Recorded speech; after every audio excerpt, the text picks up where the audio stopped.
Hola, muy buenas, bienvenidos a Infima Prime. Vamos con el siguiente ejercicio sobre teoría de conjuntos que nos diría lo siguiente. Suponiendo los conjuntos f y d dados por f igual a días festivos de 2015 y d igual a domingos de 2015, nos preguntan si está alguno de ellos incluido en el otro. Y nos dan pues tres respuestas correctas. Lo que sería la respuesta A, nos dicen que f está incluido en d y además d está incluido en f. La respuesta B nos diría f está incluido en d y por último C nos dice que d está incluido en f. Es decir, cuál de estas tres afirmaciones es correcta es lo que nos están preguntando en última instancia. Por tanto, nosotros lo que tenemos son dos conjuntos, ¿de acuerdo? Conjunto f y conjunto d. El conjunto f estaría formado pues por una serie de elementos que en este caso serían pues los días festivos del año 2015. Y el conjunto D estaría formado pues por otra serie de elementos que en este caso se corresponden con los domingos de lo que sería el año 2015. ¿De acuerdo? Entonces debemos proceder al siguiente razonamiento. Vamos a ver. Punto número 1.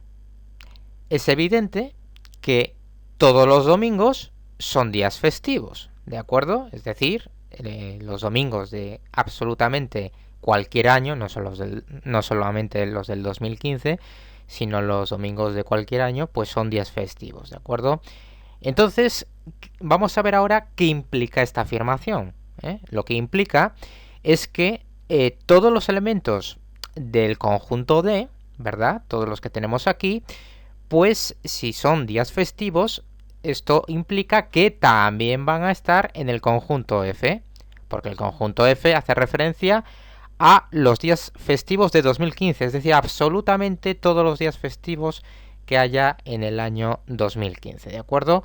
Por tanto, como digo, esto lo que implica es que D está incluido en F, ¿de acuerdo? Es decir, que D es un subconjunto de F, puesto que todos los elementos de D los podemos encontrar también en el conjunto F. Ahora vamos con la segunda parte del razonamiento. Sí, hemos dicho que todos los domingos son días festivos, pero no todos los días festivos son domingos. Eso es lo que nos está diciendo precisamente el conjunto F. Es decir, el conjunto F está formado por una serie de elementos, en este caso días festivos, y unos se corresponderán con domingos y otros no. Es decir, ahí tendremos, por ejemplo, pues todos los días festivos de Navidad, de Semana Santa, etcétera, ¿verdad? Y algunos pues caerán en domingo, otros en sábado, otros en lunes, lo que sea, ¿de acuerdo? Es decir, vamos a tener en el conjunto F una serie de elementos que, digamos, van a ser específicos de F, pero también otros se corresponderán a elementos de D, es decir, a domingos. Vamos a tener en F de todo. Entonces, afirmar que no todos los días festivos son domingos, ¿qué implica? Bueno, pues lo que implica es que evidentemente F, ¿verdad?, no va a estar incluido en el conjunto D. Es decir, al revés sí, claro, D, puesto que todos los elementos de D hemos dicho que también les podemos encontrar en F, pues por eso decimos que D está incluido en F. Pero lo que no podemos decir es que F, ¿verdad?, esté incluido en D. Todo lo contrario, F no está incluido en D porque F tiene elementos que no podemos encontrar en D.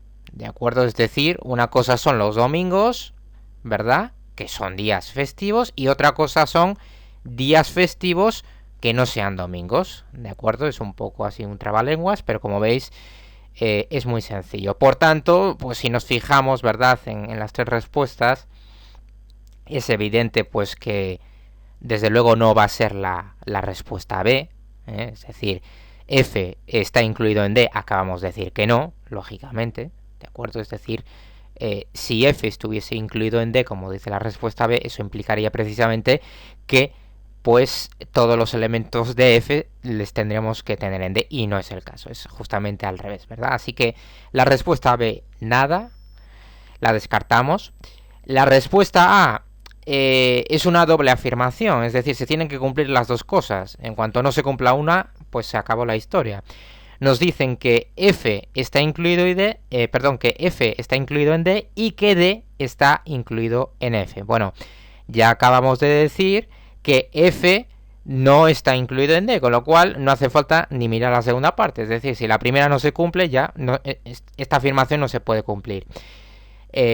Porque, de hecho, la respuesta correcta sería que D está incluido en F. Es decir, en esta que tenemos aquí, solamente se cumple la segunda parte. ¿De acuerdo? D sí que está incluido en F, pero F no está incluido en D. Y para que se cumpla, como digo, A, tiene que cumplirse ambas, porque aquí hay un I, no una O. Si fuese O, pues se podría cumplir la primera o bien la segunda, ¿vale? Pero si tenemos una I, se tienen que cumplir ambas condiciones. Así que en última instancia la respuesta correcta sería la C, ¿de acuerdo? Es decir, que D está incluido en F. Bueno, pues nada, espero que os haya gustado el ejercicio, os haya resultado útil y ya nos vemos en próximos vídeos. Venga, un saludo.